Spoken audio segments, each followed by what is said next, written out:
Bien, como les comenté, estamos con Paul Pompeu, viceministro de Pesquería, para conversar sobre diversos temas del sector pesquero. Hola Paul, ¿cómo estás? Gracias por venir a Rumbo Económico. Gracias a ti. Paul, quizá empieza contándonos qué es lo que sucede con esta nueva área de mar que hemos ganado los peruanos. Hay dos temas que todo el mundo se pregunta. El primero, si es que ya tenemos información o cuándo tendremos información sobre qué recursos hay en esa zona. Y segundo, si se van a tomar algún tipo de medidas respecto de los pescadores al sur del Perú, ¿no? Algunos han visto beneficiados con esta medida, otros, digamos, siguen en la misma situación, ¿no? Cuéntanos un poco. Yo creo que el beneficio va a ser para todos los peruanos e inclusive para los pescadores que se encuentran en el sur. Porque tenemos ahora un mar mayor, un mar territorial sobre el cual tenemos una soberanía que hoy en día vamos a ejercer. Ya se encuentra el crucero, el Bicolaya partió, ya se encuentra en el sur y está haciendo unos transectos que se llaman para justamente ver los diferentes tipos de recursos que se encuentran en esa parte del triángulo interno y después hará lo del triángulo externo. Ese crucero debe estar terminando en estos días. Y luego de eso viene toda una etapa de examinar la data, ¿no? La forma como se hace esa inspección es que se van a través de unas ecosondas, digamos, y se va examinando qué es lo que hay en el mar, no solamente en términos de especies, porque eso más o menos lo podemos saber. Puede haber perico, puede haber pota, puede haber jurel, no sé si puede haber anchoveta. Van a haber varios tipos de recursos que vamos a encontrar definitivamente. Y lo importante es que a través de estas ecosondas uno podría saber también de qué dimensión estamos hablando. Porque lo más importante de estos cruceros científicos es que va a determinar cuáles podrían ser las posibles biomasas que se encuentran ahí, lo cual va a dar lugar a que las políticas que se den en el ministerio determinen con qué artes de pesca se pueden capturar, si es que se necesita alguna reglamentación especial para la captura dentro de esta zona o es dentro de todo el régimen del sur. Entonces lo que tenemos es que en estos días nosotros vamos a recibir la información y MARPE es el ente científico que va a examinarla primeramente y luego nosotros, y en un plazo yo diría de más o menos unos 45 días ya nosotros podemos dar alguna opinión más informada sobre cómo va a ser ese régimen. ¿Y qué se va a hacer con los pescadores del sur que dicen que no han sido beneficiados por el fallo de la Haya? Bueno, al respecto, ya aclarada la situación, nosotros también obviamente teníamos expectativas de que pudiese darse una zona mayor, pero es lo que resultó y ahora lo que estamos haciendo es reforzando todo el tema de los puertos. Hay dos puertos artesanales que se están construyendo. Algunos en mantenimiento también, y adicionalmente se va a dar todo un tema para poder hacer que las embarcaciones también se modernicen.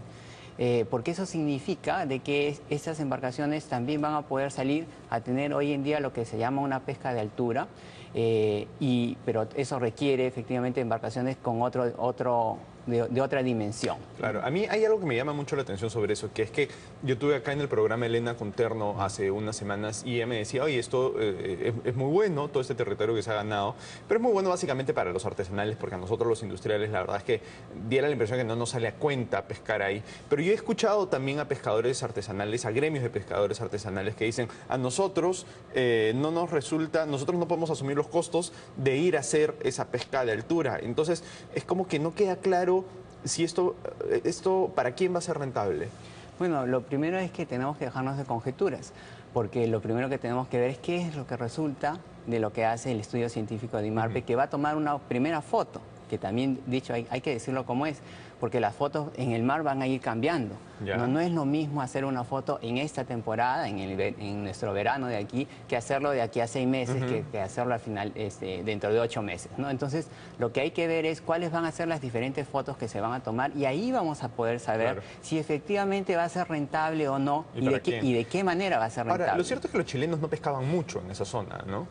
Bueno, hasta donde yo tengo entendido no, pero era porque simplemente también es un criterio totalmente económico. Si tú todo lo tienes muy cerca de la costa, entonces lo primero que haces es irte a las zonas donde te es menos costoso ir y luego ya no llegas a las otras zonas. Eso no significa que no exista recurso. Igual sucede en todo el Perú. El Perú tiene 200 millas, que somos soberanos sobre ese territorio. Y tampoco nos gustaría, por ejemplo, digan, bueno, casi nadie pesca dentro de las 100 millas, bueno, entonces que se lo lleven. A ver, ¿a alguien le gustaría eso? Claro. No, porque todo el mundo sabe que ahí hay recursos. De repente, lo que no sabemos es que no los hemos explorado tanto o en qué momento, ¿no? Ajá.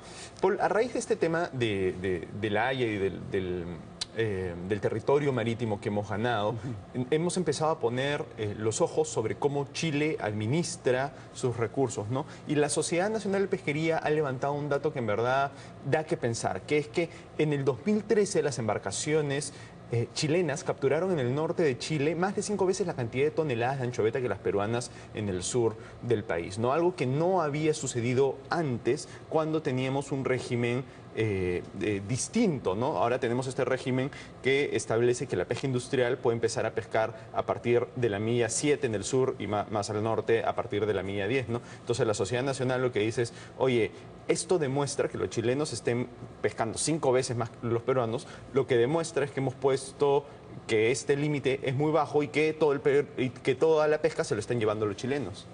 A ver, no lo digo yo, lo dicen los informes de los mismos chilenos. Ajá. La pesca en Chile hoy en día representa un cuarto de lo que hace varios años representaba. Ajá. Es decir, los recursos en Chile como política pesquera, hoy en día ellos dicen, antes calculaban más de 4 millones de jurel, hoy día están capturando 400.000, si no menos. Ahora, pero estamos hablando de la anchoveta y la comparación entre la anchoveta en el sur del país versus el norte de Chile. Por eso hay que dimensionar bien los temas, porque es un tema de política. A veces uno no puede ver un solo recurso en aislado. Justamente ese es parte del problema, ¿no? Porque la anchoveta forma parte de lo que se llama una cadena trófica, es decir, forma parte de todo un sistema. Si no hay anchoveta, tampoco habrán otras especies, ¿no? Entonces, lo primero que hay que ver es que la anchoveta es un alimento para el jurel, es un alimento para la caballa, es un alimento para el atún, es un alimento para el bonito. Si no existe anchoveta, tampoco va a haber todos estos pescados. Entonces, ¿qué es lo que está pasando? Nosotros no tenemos nada que ver con la política chilena porque tampoco queremos tener los mismos resultados de ese tipo de políticas, es decir, en donde realmente se ha depredado una gran parte de ese mar. Pero lo que sí nosotros estamos seguros es que, para empezar, cuando nosotros hemos dictado esa normativa, que no es el 0,5 porque el 0,5 no se aplica a la zona sur, es el 0,1. El 0,1 lo que hace es... El 0,1 es un régimen que se da para la zona sur. Claro, el que establece la milla 7. El que establece la milla 7, que antes estaba en la milla 5. En la milla 5, antes que se dictara el 0,1, ya estaban todos los industriales pescando fuera de la milla 5. Entonces, se han pasado de la milla 5 a la milla 7.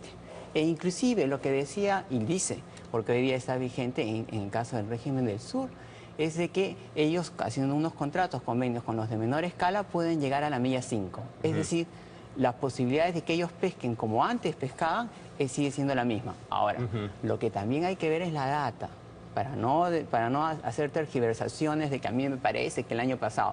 Uno ve la data histórica y va a encontrar que existen años en donde Perú captura más que Chile. Claro, pero eso es lo que llama la atención, porque, por ejemplo, en el 2009 nosotros pescamos incluso un poco más que los chilenos, cuando no teníamos el régimen que tenemos ahora. Y porque en el 2013... ventanas de penetración. Claro, pero o sea, por eso, el tema de las ventanas de penetración, que es este sistema que permite que en algunos puntos la pesca puede entrar más pegada a la costa, pero cuando existía ese sistema, pescábamos más que Chile. Ahora pescamos como la quinta parte de Chile y además la mitad que en el 2009. Estamos hablando de la anchoveta, ¿no? No estoy hablando de otro tipo de pesca, estamos hablando del caso puntual de la anchoveta. Entonces, sí diera la impresión de que, a ver, algo se hizo mal, porque ahora pescamos nosotros, comparados con nosotros mismos, menos que antes, y además 5 veces menos que Chile. Desde el año 2008, 2009, hasta la fecha, cuando se han dado las cuotas en el sur, sin que existiera ningún régimen del cual te estás refiriendo, la pesca en el sur ha sido más o menos en promedio un 50% de las cuotas que se dan. ¿Eso qué significa? Lo que significa es que es difícil pescar en el sur. Eso es independientemente de cualquier normativa. Ha sido siempre difícil pescar en el sur porque está más expandido. Y porque los cambios en climáticos también es lo que hace que esto no sea tan fácil. Entonces, uno no puede estar comparando un año específico con el otro, porque cada año no es igual. Y por lo tanto, este tipo de comparaciones, cojo un año aislado Ahora, y otro año aislado, eso pero no nos lleva a ningún no solo es lado. cuando comparamos 2009 con 2013. En general, desde que existe información, nunca habíamos tenido una diferencia tan grande con Chile. Entonces, sí me parece razonable eso no es pensar, cierto, no. sí me parece razonable pensar que lo que puede estar sucediendo es que la anchoveta la dejamos pasar nosotros y la pescan los chilenos. A ver, eh, ese es un comentario poco enterado. Me vas a disculpar, pero es un comentario poco enterado. Porque la anchoveta está donde está su alimento y donde están las temperaturas. Si hoy en día tú no sales a pescar, es porque efectivamente no te sale rentable y porque no la vas a encontrar. Nosotros tenemos mapas y todo el mundo lo puede ver en el IMARPE, que se pueden ver justamente cómo están las temperaturas de las aguas. Si están calientes, por más que salgas, no la vas a encontrar porque la anchoveta no se encuentra ahí. Eso no tiene nada que ver con ninguna normativa. Si no hay alimento, tampoco la vas a encontrar. Entonces, no hay que confundir los temas biológicos y los temas de ecosistema con los temas de un número en especial. Entonces, esta comparación que se está haciendo es realmente tendenciosa, diría yo, porque si nosotros vemos efectivamente cuánto has capturado en el 2008, cuánto en el 2010, yo le puedo mostrar que efectivamente en un año inclusive capturó el 20% y ahí no había normativa que daba. Okay. ¿Cuál es la explicación que se da justamente por eso? Hay que ver las condiciones bajo las cuales existe la anchoveta. Si cuando empieza la temporada, como ha sucedido ahora último, no hay esfuerzo pesquero, tampoco vamos a ver efectivamente captura. ¿Y por qué no hay esfuerzo pesquero? Uno se preguntará. Bueno, porque efectivamente en la parte norte-centro, que es la parte importante del Perú, en donde se captura más del 80% de la anchoveta, es donde están todos los recursos y todo el mundo se va ahí. En la parte norte-centro, con nuestra misma normativa, se ha seguido capturando el 98-99% de toda la cuota. Entonces, son razones diferentes por las cuales uno puede juzgar. Entonces, sí es importante mantener primero los datos estadísticos y segundo, decir cuándo es posible pescar y cuándo no. Entonces, cuando no se hace esfuerzo pesquero, tenga usted total confianza de que las estadísticas no van a mostrar que va a haber captura de anchoveta. Vamos a hacer una pausa, Paul, y seguimos explicando este tema. Listo. Bien, vamos a una pausa y volvemos con Rumbo Económico. Bien, seguimos con Paul Pompeu, viceministro de Pesquería, para seguir conversando sobre distintos temas del sector. Paul, lo que tú decías antes de la pausa es que no es un tema del régimen existente, sino de que falta esfuerzo pesquero. Ahora, hay un tema acá que el gremio resalta mucho, que es que ellos llevaron esta discusión sobre hasta dónde se puede pescar a la Corte Suprema. La Corte Suprema decidió que el Ministerio había establecido esta restricción sin tener suficiente sustento. Y después el Ministerio saca una norma que era prácticamente igual a la norma anterior. Entonces lo que dice el gremio son dos cosas. Primero, oye, la Corte Suprema demostró que lo que tú has explicado no era cierto porque no existe evidencia. Y segundo, el Ministerio le ha sacado la vuelta a la decisión de la Corte Suprema. Primero lo que habría que leer efectivamente son los numerales, digamos, que dieron en la Corte Suprema, en las cuales claramente se decía que no iba a entrar a juzgar la evidencia científica. Es más, la evidencia científica en la cual se dice que no existía está listada dentro de los mismos informes. O sea, sí existía. ¿Y por qué lo declara ilegal entonces la Corte Suprema? Porque era un tema de forma. Lo que ellos dicen es, a mí me gustaría ver este sustento, que yo lo he encontrado en otro lado, puesto en estos considerandos. Es un tema de forma. Es más, tan tema de forma es que la Corte Suprema nos da un plazo. Dice, tienen 15 días para adecuar su normativa para poder justamente ponerlo en la forma. Ahora, un tema de forma aparentemente muy importante, ¿no? Porque declaró ilegal la medida que había tomado el Ministerio, ¿no? O sea, los temas de forma no son temas menores cuando se trata de cómo se presenta la evidencia científica. No, nosotros, bueno, con todo respeto, discordamos de la resolución, pero también la acatamos. Claro. Y a lo que nos estaba llevando era justamente esta evidencia científica la tenemos que presentar en tal forma. Y la evidencia científica existió siempre. No la hemos producido en 5 días.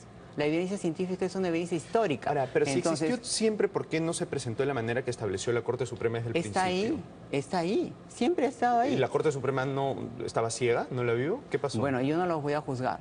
Yo tengo opiniones diferentes sobre cómo se deben leer esos informes científicos. Pero la verdad, vista la causa, dado el fallo, hay que acatar el fallo. Ajá. Y nosotros lo que dijimos es, bueno, acatemos el fallo. La evidencia científica está ahí, los números están. Esos números no se producen de un día para otro. Son datas históricas que vienen de hace 10 años en muchos casos, son informes científicos. O sea, el denegar, y eso yo creo que le hace mucho daño a la institucionalidad en el país en general, el negar a la investigación científica para dar sustento a las políticas simplemente porque a mí no me gusta, yo creo que eso es lo que más daño le hace. Pero justamente yo lo que creo es que la evidencia científica ha mostrado que justamente debe ir de la mano de la parte de las políticas. ¿Y cómo lo ha mostrado? Porque el año pasado ha sido un año muy bueno para el Perú. Ajá. En el caso de la pesca, no solamente hemos crecido como nunca se ha crecido en el Perú, en un PBI que ha crecido en más en cerca del 12% y usualmente crecemos al 3%, eso no se ha dado. Entonces no me digan que ese es un tema del azar. O sea, ya, claro, Eso pero tiene yo que ver, entiendo, eso claro. tiene que ver con los volúmenes, eso tiene que ver con la producción. Pero o sea, el reclamo del gremio pesquero es, oye, si nosotros no tuviéramos este sistema de cuotas, podríamos estar produciendo aún más, ¿no? Por ejemplo, la pesca industrial en el sur ha caído de 700.000 toneladas en promedio en años anteriores a solo 240.000 en el 2013. Y claro, tú me puedes decir como antes, oye, es porque los pesqueros no están haciendo suficiente esfuerzo, es porque temas climáticos, pero en fin, pero claro, el argumento de ellos es, no, nosotros sí estamos haciendo esfuerzo, lo que pasa, Bueno, y no es tema climático porque la prueba es que en Chile sí están levantando 5 veces más. Bueno, Ese es el argumento de ellos, ¿no? sí, pero debemos tener cuidado, ¿no es cierto? La costa de Chile no es la misma que la costa de Perú en términos de temperaturas y salinidad y de aguas. O sea, igualito como lo es, si nos vamos al Ecuador, podemos decir, Pero la el siguiente anchoveta no Ecuador... tiene que pasar primero por Perú para después llegar a No, Chile. ¿quién ha dicho una cosa como esa? Porque ese es el argumento que se usa para decir Sí, pero ese que... no es un argumento científico. Ajá.